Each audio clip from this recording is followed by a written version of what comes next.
Okay, once I get those flakes around both sides that we talked about, I'm going to go ahead and clean this thing up again and get those edges softened down so I can see where the platforms are. Braid it from both sides.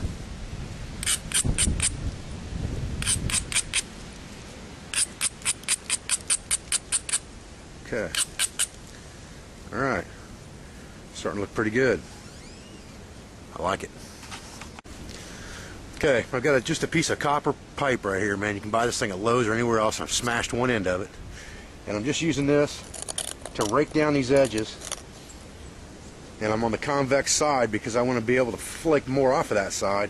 So I want to bring those edges up. So what I'm doing is, keeping in mind the shape of the piece that I want, I'm just lightly going over this edge just to kind of bring it up. Not getting real rough with it.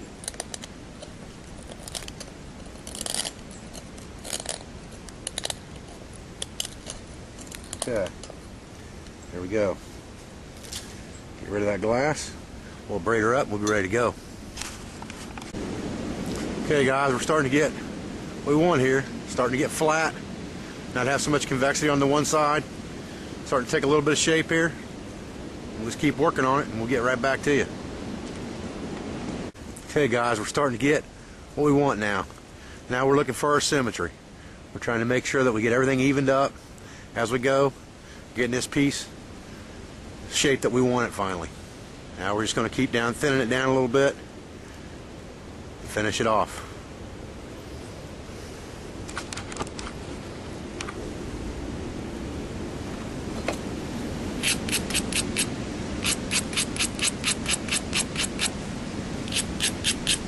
Glass is real touchy, guys.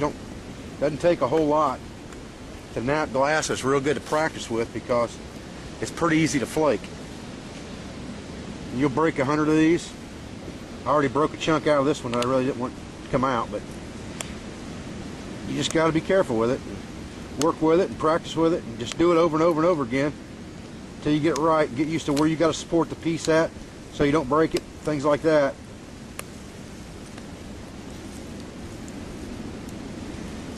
Practice looking for your platforms, creating platforms.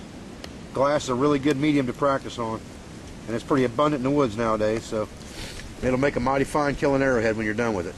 I'll get back to you. Really starting to take shape now. Now it's pretty much final shaping and just taking some sharpening flakes off of it. I'd like to take another series of flakes off this back side, this flat side. But look at this thing, it's pretty flat and pretty thin.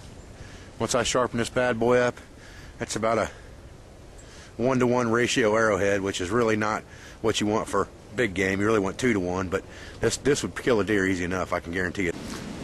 Okay, guys, put the final touch on this arrowhead. I pulled this nail out a little bit, and it just screws in there. It's got set screws in there to hold it. I want to sharpen this thing up a little bit on this piece of stone I've got here. I want a good sharp point on this thing for busting off little bitty small sharpening flakes and for notching this thing, put it on an arrow shaft. So I don't have a whole lot of tools out here with me today, guys. You don't really need a whole lot for this stuff. There's nothing I've got here that you can't make yourself. Most of it's made out of copper. This is just a broken sandstone from my grinder. Copper tubing, solid piece of copper billet, and a copper nail on the end of a piece of Delron. I mean, none of this stuff is anything that you can't make yourself. I do have some of this stuff I can put on my website for sale if anybody wants it.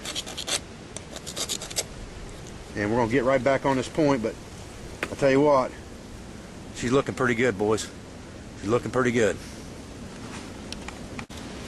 Okay, when you get them down to this finishing stage, guys, and you're just taking little bitty flakes out of them and sharpen them up, that's when they're the easiest to break, especially at the tip. So you got to be real careful when you're doing this. And make sure you support that piece. Don't get up on top of it where it can flex and break. Stay back on it. Just support it and just barely catch those edges because you don't want to break it at this point. I haven't notched it yet, but I've already got about a half hour, 45 minutes in this one, and I'd hate to have it break off on me now. So I'm really taking my time and going slow just to make sure that don't happen. Just catching those platforms and popping them. Okay, guys, I hope you can see this.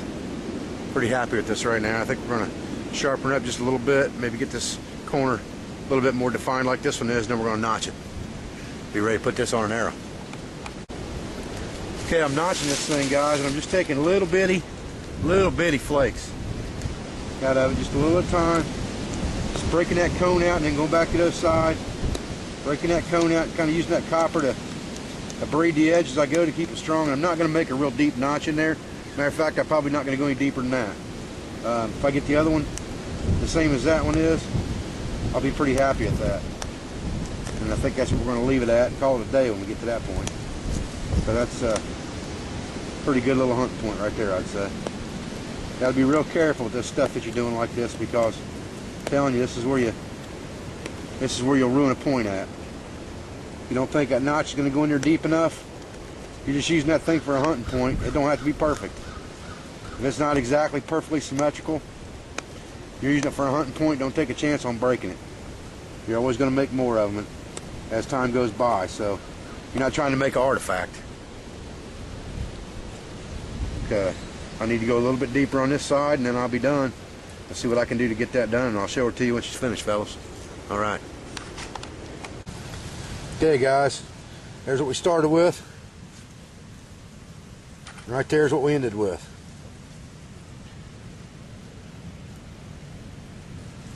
Hope you guys have enjoyed this segment on arrowhead from glass.